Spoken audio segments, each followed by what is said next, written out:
Everyone, my self evangelist Jeevan Jyoti आपके बीच में हूँ फिर से परमेश्वर के एक वचन को लेकर, फिर से परमेश्वर के एक कलाम को लेकर। और मेरा विश्वास है, मेरा ईमान है कि जब आप आज का वचन, आज का वर्ड ऑफ गॉड आप सुनोगे तो आप आशीष और बरकत को लेने वाले हो। आमीन।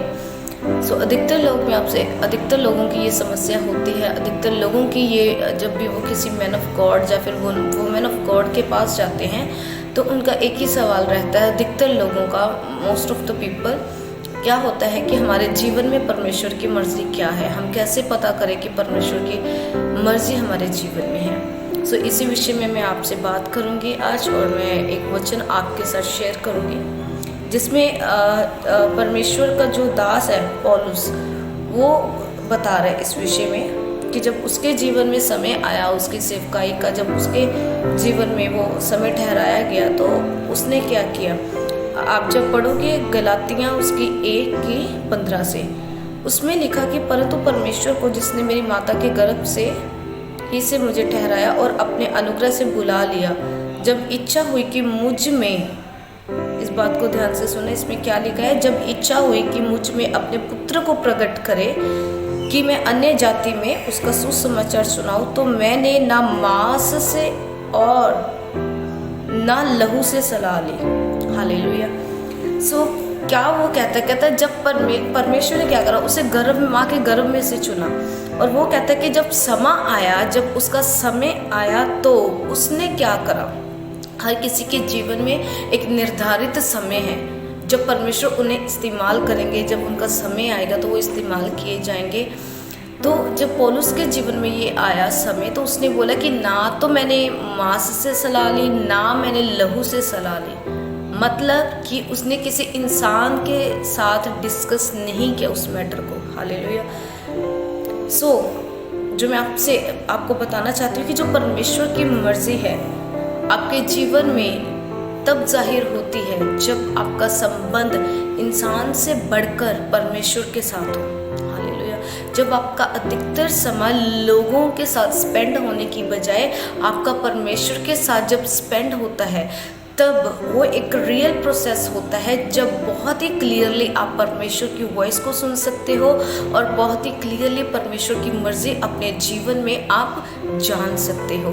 और जब ऐसा समय आपके जीवन में आता है तो लोग क्या करते हैं, अधिकतर लोग क्या करते हैं, वो लोगों से डिस्कस करते हैं। जब अधिकतर लोगों से वो डिस्कशंस में जाते हैं तो वो हमेशा अपने ट्रैक से भटक जाते हैं। वो हमेशा कुछ ना कुछ, कोई जन कुछ उसको बताएगा, कोई जन किसी को कुछ बताएगा। लेकिन मेरा मानना है, मेरा पर्सनल एक्सपीरियंस ये है कि अगर आप परमेश्वर की मर्जी को जानना चाहते हो तो आप अकेले ही परमेश्वर की संगति में जाओ, उसकी हजूरी में जाओ, अधिकतर समय व्यतीत करो। एक समय आएगा कि परमेश्वर आपसे बात करेगा, आपकी जीवन में जो मर्जी है उसके विषय में आपको वो जाहिर कर देगा।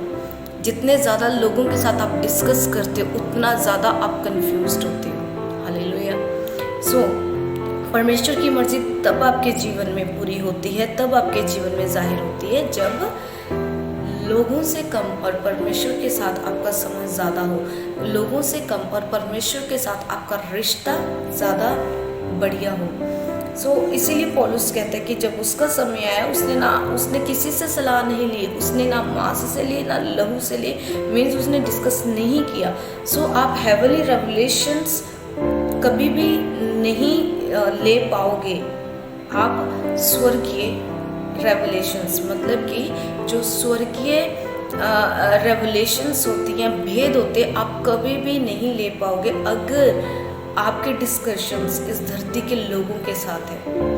अगर आपके डिस्कशंस किसके साथ है, इस धरती के लोगों के साथ है, तो आप स्वर्ग से कभी उत्तर नहीं ले सकते। इसीलिए परमेश्वर का आत्मा, इसलिए वर्ड ऑफ गॉड कहता है कि आपका मन स्वर्गीय वस्तुओं के ऊपर लगना चाहिए, वो संसारिक नहीं बल्कि स्वर्गीय वस्तुओं के ऊपर लगना चाहिए।